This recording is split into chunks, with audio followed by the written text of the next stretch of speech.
지고 추천했을까?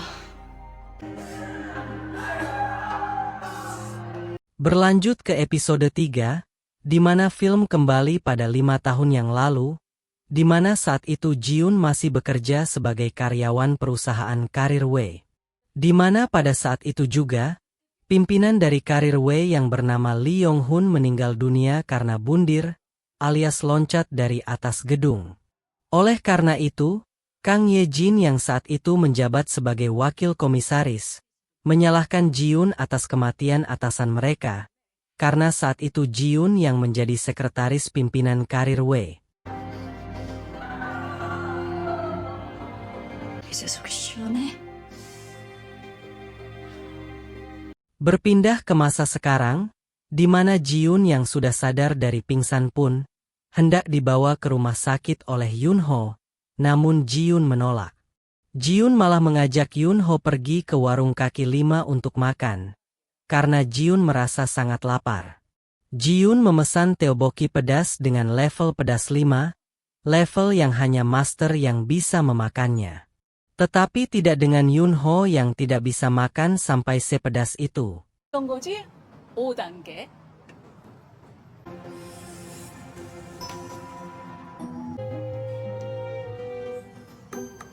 Melihat Yunho kepedesan, Jiun pun tidak bisa menahan tawanya.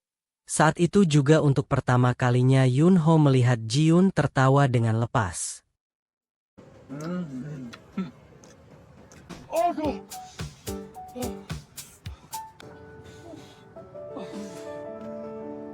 Sementara itu, Junghon pergi ke sekolah TK untuk bertemu dengan seorang. Tetapi, Heon melihat tingkah Junghon yang aneh dan segera memanggilnya dengan sebutan bapak. Dan hal itu tidak diterima oleh Junghon karena dia bukan bapak-bapak. Junghon menemui Ibu Sung Kyu, pemilik sekaligus pengurus TK tersebut. Sung Kyu adalah mantan kakak iparnya Junghon yang kini hidup sendiri karena suaminya sudah meninggal beberapa tahun yang lalu. 오지 마. 나 이제 괜찮아. Di tengah tekanan kerja yang dialami oleh tim 1 dan harus selesai tepat waktu seperti yang dikatakan Nona Jiun, Yunho pun hadir sebagai pencair suasana yang sedang mereka hadapi. 네. 네, 오늘까지요. 유 실장, 나랑 통화한 거야? 텔레파시요. Esok harinya, Jiun pergi untuk berjumpa dengan seorang kandidat yang berprofesi sebagai chef bintang yang bernama Han Jong-won. Tugas Jiun adalah merekrut atau menawarkan Han Jong-won untuk bekerja pada Hotel Ganiel. Masalahnya adalah, Chef Won mau bekerja asalkan asistennya ikut bekerja dengannya di Hotel Ganiel.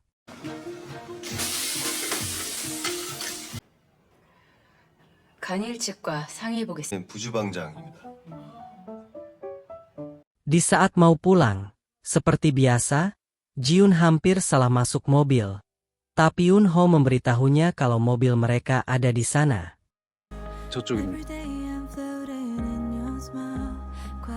Esok harinya, Jiun pergi ke toko buku Miae untuk mencari beberapa buku. Di sana dia berjumpa dengan Biol saat hendak mengambil buku. Dan terjadilah adu mulut di antara mereka. 읽어? 무슨 어른이 그림책을 봐요? 아줌마는 책. Saat mau pulang kerja, Yunho masuk ke ruangan Jiun untuk meletakkan sebuah berkas. Dia melihat betapa berantakannya ruangan Jiun dengan semua berkas sebanyak itu. Setelah sampai di rumah, dia dan Heon menyiapkan makan malam untuk mereka semua. 찜다. 잘 됐다. Ketika Jiun kembali ke kantor, dia baru menyadari bahwa ruangannya sudah bersih dan tertata rapi dengan sempurna. Itu semua dilakukan oleh Yunho karena tidak ingin Jiun merasa stres dalam ruangan dan mempermudah Jiun untuk bekerja.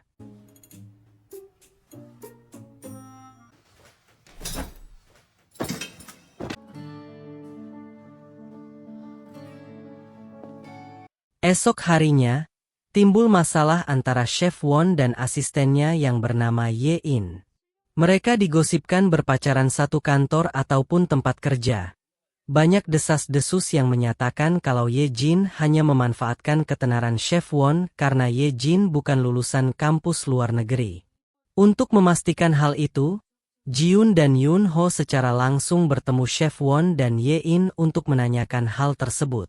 Tetapi, mereka berdua mengatakan kalau mereka tidak punya hubungan apapun selain partner kerja.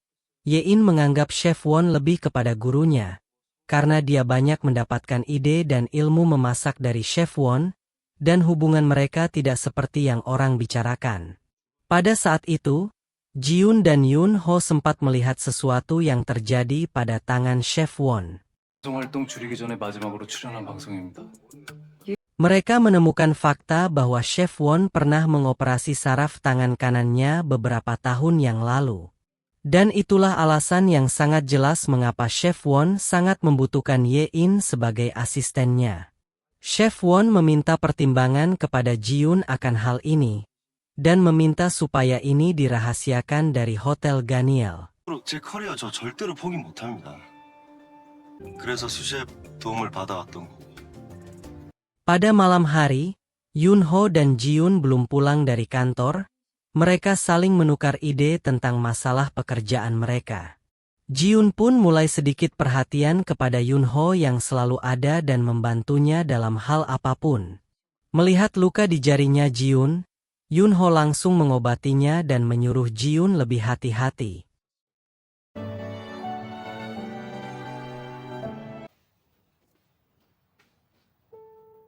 Esok harinya, Jiun bertemu dengan karyawan Hotel Ganyel. Dia menjelaskan tentang kejadian yang menimpa Chef Won. Dia berhasil meyakinkan kliennya dan membuat Chef Won bisa bekerja di sana tanpa didampingi oleh asistennya, yaitu Ye In. Dan betapa sakit hatinya Ye Jin ketika mengetahui kalau dia tidak bisa bekerja lagi dengan Chef Won. Dia merasakan apa yang dilakukannya selama ini sia-sia. Tetapi, Yoon Ho berpesan kepada Ye In, berusahalah dengan kemampuanmu sendiri, jangan bergantung pada orang lain.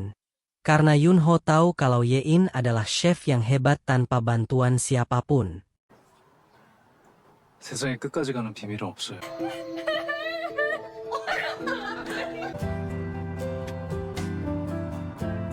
Esok hari di toko buku, Jiun bertemu lagi dengan Biol. Kali ini mereka menjadi semakin akrab satu sama lain, tanpa Jiun sadari kalau Biol adalah anaknya Yoon Ho. 진짜? 갔는지를 무엇을 꿈? Kemudian, Ye In memilih bekerja sebagai ahli gizi makanan, dan itu dibantu oleh Yoon Ho dan Jiun sebagai kliennya.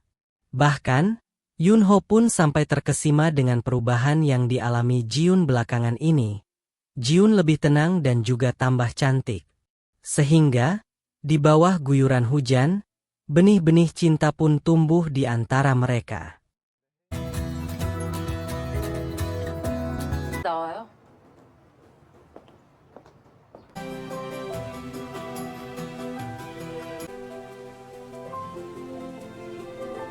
Ketika di minimarket, Yoon Ho kembali menunjukkan skillnya. Melihat Jiun yang sedang lapar, ia meracik dan memasak mie instan menjadi sangat lezat. Dan itu membuat Jiun semakin kagum dan senang kepada Yoon Ho.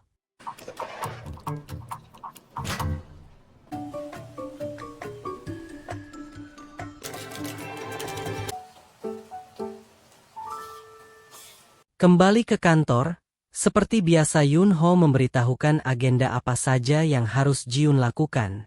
Dimulai dengan pertemuan dengan klien dan juga lain-lain. Ada satu rapat umum terkait dengan asosiasi perekrutan, di mana ketua asosiasi tersebut adalah Kim Ye Jin, musuhnya Jiun. Dan Anda pasti sudah tahu apa yang terjadi ketika mereka berdua bertemu. Ya, mereka selalu ribut dalam persaingan bisnis dan Ye Jin selalu mengungkit masa lalu di antara mereka berdua. 등은 얼마나 더 멋있을까? 뭐 생각하지? 대표님 이름 빼요. 그럼 나도 빠져.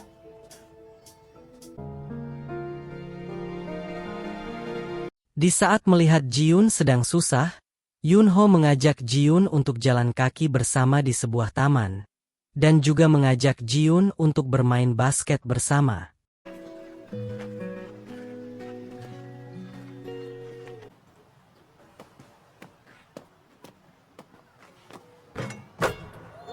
Dan terlihat raut wajah ceria yang Ji-yoon rasakan, seperti tidak memiliki beban apapun. Ketika selesai main basket, Yoon Ho bertanya, "Apa kau selalu ingin menang?" Ji-yoon langsung menjawab iya, bahkan dari segala hal. Yoon Ho pun mengatakan, "Aku akan selalu membiarkanmu menang dalam hal apapun, termasuk hati dan perasaan." 이기는 게 그렇게 좋으세요? 네. Saat di kantor, Mi-ae menceritakan semua yang terjadi pada Ji-yoon di masa lalu kepada Yoon Ho. Karena sebagai sekretaris, Yoon Ho wajib tahu bagaimana masa lalu yang dihadapi Ji-yoon ketika bekerja di Karir W. Esok harinya, terjadi keributan antara Pak Kim dan Kyung Hwa. Masalahnya adalah Kyung Hwa merekomendasikan seorang pekerja bernama Pak Park ke sebuah perusahaan bernama World Champions. Namun, Pak Kim juga merekomendasikan Pak Park ke perusahaan lain tanpa sepengetahuan Nona Kyung Hwa. Itu disebabkan karena mereka tidak saling berkomunikasi tentang kandidat pekerja mereka masing-masing. Namun, di tengah keributan itu, 경아 씨, 다 무슨 소리예요? Ji-yoon menyuruh mereka berdua untuk lebih baik lagi dalam menilai kandidat, tanpa membawa perasaan mereka. Sehingga, Kyung Hwa pun menangis karena usahanya selama ini sia-sia saja. Pak Kim juga sangat kecewa kepada rekan-rekannya. Karena selama ini mereka tahu kalau Kyung Hwa menghubungi Pak Park, dan mereka tidak memberitahunya. 아주 잘 돌아가. Dengan sedikit sikap perhatiannya, Yoon Ho berhasil membuat Pak Kim tenang. Dan Pak Kim menyerahkan kandidat tersebut kepada Kyung Hwa. 경아 씨한테 하라고 해. 하고 있어요. 걱정하지 말고. Di saat rapat tentang kandidat, Pak Kim dan juga Nona Kyung Hwa terlihat semakin tampak canggung karena masalah tersebut. 겹치지 않게 잘 되라고 다른 사람들을 서치하는 거 도와주고요. 먼저들 가세요. Di saat makan siang, Yoon Ho dan Heon makan siang bersama sambil mengobrol santai. Dan ketika hendak pulang, Yoon Ho membelikan beberapa makanan untuk Ji-yoon. 이건 익숙해지지가 않네. 여기만 있는 모카 소금빵. Untuk membuat Pak Kim dan Kyung Hwa berbaikan lagi, teman-teman mereka membuat acara makan bersama untuk penyambutan Yoon Ho sebagai karyawan baru perusahaan. Awalnya Ji-yoon tidak setuju, karena dianggap tidak penting dan memboroskan anggaran. Tetapi, Mi-ae, Jung-hon dan juga Yoon Ho berhasil membujuknya. 대표에 저거든요. 내가 아직 오케이를 안 했어. 환영해? Pada malam hari, Ji-yoon berjumpa dengan ayahnya Jung-hon untuk sekedar silaturahmi. Dia adalah investor sekaligus pemegang saham paling besar di kantornya Ji-yoon. 안 보여. 강 대표만한 인물이 없어. Saat di kantor, Yoon Ho sangat memperhatikan keadaan Ji-yoon, sampai-sampai dia membenarkan kerah bajunya Ji-yoon, dan hal itu membuat Ji-yoon terkesima. Ji-yoon terlihat cemburu di saat karyawan Peoples cari perhatian pada Yoon Ho. 이미 제일 신난데.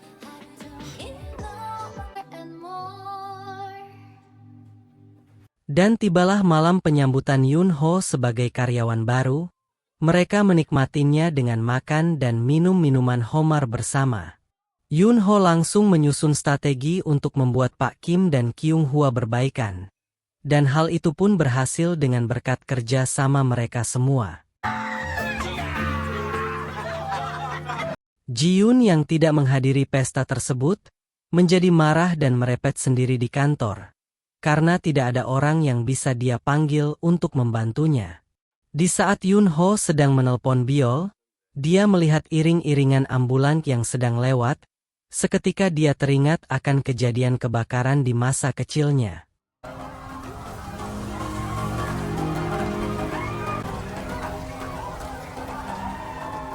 Namun tiba-tiba ia dikejutkan oleh Ji-yoon yang telat hadir untuk ikut pesta tersebut.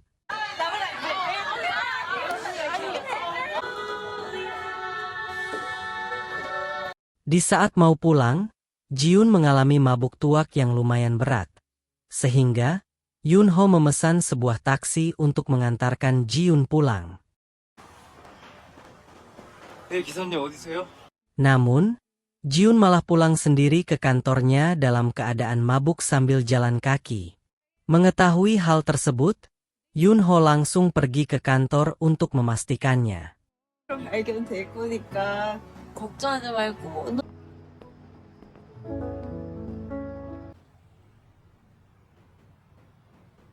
Di saat Ji-yoon terbangun setengah sadar, dia kembali terpesona dengan ketampanan yang dimiliki Yoon-ho. Sehingga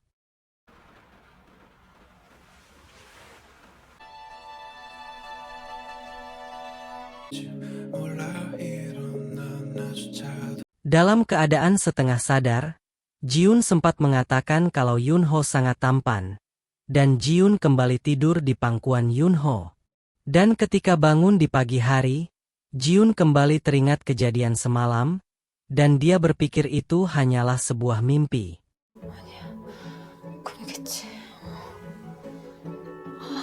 Saat berhadapan dengan Yoon-ho, Ji-yoon bertanya apakah Yoon-ho pulang ke rumah tadi malam.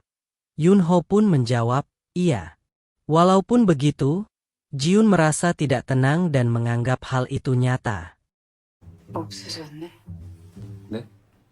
같이 안 가도 돼요. 미팅 끝나고 거기서 바로 퇴근할 거예요. Setelah itu, Ji-yoon pergi ke toko buku untuk menenangkan dirinya, dan dia bertemu lagi dengan Byul. Ji-yoon dan Byul semakin dekat, sehingga mereka pergi ke supermarket untuk makan es krim dan juga susu kotak bersama. Byul mengatakan kalau dia tidak bisa menyukai semua orang, tetapi Byul menyukai Ji-yoon yang dia anggap wanita baik dan juga bisa diajak ngobrol. 언니라고 해. Esok harinya di kantor, mereka kedatangan seorang CEO platform digital penjualan barang mewah yang bernama Jin Sung-ho dari Delusland. Sung-ho memerlukan bantuan Peoples untuk mencari seorang ahli penilai barang mewah, yang nantinya akan dia gunakan untuk menilai barang jualannya. Dan Sung-ho memerlukan orang yang ahli dan kompeten di bidangnya. 시장이 커지면서 수요는 많아졌는데 이 검증된 Dan dimulailah rapat tentang itu. Pada saat itu, Mi Ae memilih Kwang Hee sebagai pelaksana pekerjaan tersebut. Kwang Hee tidak sendiri, dia dibantu oleh Yoon-ho. 뽑아서 디럭스 라인 쪽 인사팀과 공유했고요. 현재 총 Di tempat lain, Jung-hon dan Haeon kembali bertemu. Jung-hon baru tahu kalau Haeon adalah seorang penulis buku. Dan kelihatannya, mereka pun semakin akrab karena sudah sering bertemu. 사인해 주세요. 제가 원래 네? Beralih ke kantor Peoples, saat itu mereka sedang memilih kandidat yang akan mereka usulkan untuk perusahaan Delus. Namun, salah satu kandidat yang diinginkan oleh Delus berhasil dicuri oleh perusahaan Karir W dengan bantuan Jongnam yang kini bekerja di Karir W. Dan hal itu membuat Ji-yoon marah kepada Kwang Hee. Dan Ji-yoon segera menyuruh Kwang Hee untuk menemukan kandidat baru yang lebih hebat dan lebih kompeten dari kandidat pertama. 씨랑 접촉 중인 거 몰랐습니까? 후보자가 고민을 하면 안 그래요? Di saat Kwang Hee hampir putus asa, Yoon-ho memberikan satu solusi, yaitu mencari seorang kandidat di luar pekerjaan kantor, lebih tepatnya tukang reparasi barang mewah atau yang biasa memperbaiki barang mewah yang sudah usang, dan Ji-yoon menyetujuinya. Saat semua karyawan sudah pulang, tinggallah Yoon-ho dan Ji-yoon yang masih bekerja. Saat itu, Ji-yoon menemukan stiker HP di ruangannya yang biasa ditempel di HP Yoon-ho. sehingga Jiun kembali teringat akan kejadian malam itu. Dengan pengakuan dari Yunho, kejadian malam itu benar adanya. Dan Yunho berusaha tidak tahu supaya Nona Jiun tidak merasa malu kepadanya. 그럼 저도 지금처럼 기억하도록 하겠습니다. 어디까지 기억해요?